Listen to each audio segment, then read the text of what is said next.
Pero normally ano, ang isang individual kapag lumalabas sa Pilipinas o lumalabas ng ating bansa, talagang kinakailangan dumaan po sa immigration kung dadaan sa tamang proseso. Ang ibig niyo po bang sabihin, sir, may ibang dinaanan po itong si Alice Guo, dating Mayor Alice Guo ng Bamban? These are possibilities, no, kasi wala siyang record sa Bureau of Immigration. At alam naman po natin sa ating pag sumakay ka sa isang eroplano, commercial flights, usually nasa manifest po yan na sinasubmit ng ating mga airlines at bine-verify pa namin, sinecheck po namin at wala tayong nakitang record doon at walang record sa Bureau of Immigration na siya ay naproseso. Kaya ang ating possible to na nangyari, hindi siya dumaan sa Bureau of Immigration but still, kasama po sa inimbestigahan natin, baka may ibang anggulo kung bakit nangyari, lahat po tayo open yan. But sa ating record ngayon, hindi siya dumaan sa ating mga immigration officers. Apo, is it also possible na gumamit po ng ibang pasaporte?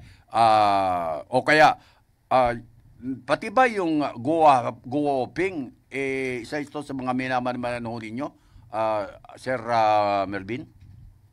Yes po, as early as June, no? June 23, nagkaroon na po ng inclusion sa ating lookout bulletin, including her Chinese name, no?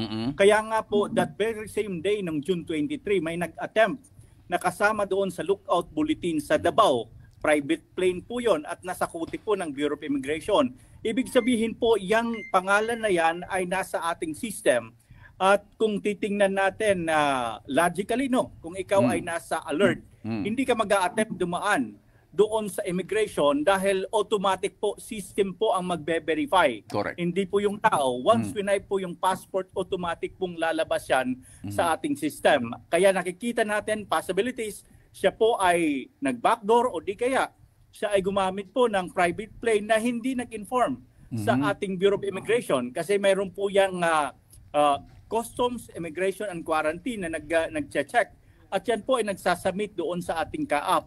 So far, wala tayong record na ganyang pangalan na dumaan sa Bureau of Immigration. Ang dami mga posibilidad, ano? Maaaring gumamit ng private plane, maaaring dumaan sa backdoor, maaaring gumamit ng ibang pasaporte na para makalabas ng ating bansa. Process of elimination, sa inyong pananaw, kayo po matagal-tagal na rin po kayo sa Mr. Mabulak sa immigration. Doon sa mga posibilidad, ano ang malapit-lapit sa katotohanan na nakalabas po itong si dating Mayor Bamban Alice Guo? Ang possibilities natin, nag-backdoor to, no? Backdoor, okay.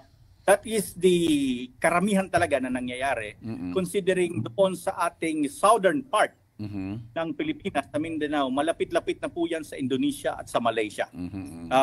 At alam naman po natin, if they are using mga private ports lang, kahit sa beach lang, mayroon lang silang speedboat, they can go easily. Unlike sa airport na talaga, aeroplano must use isang airport.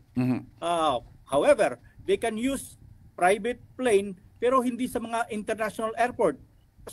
May mga airstrip lang. Those are possibilities na hindi sila mag-notify sa ating authority. At yan po ang tinitingnan po natin.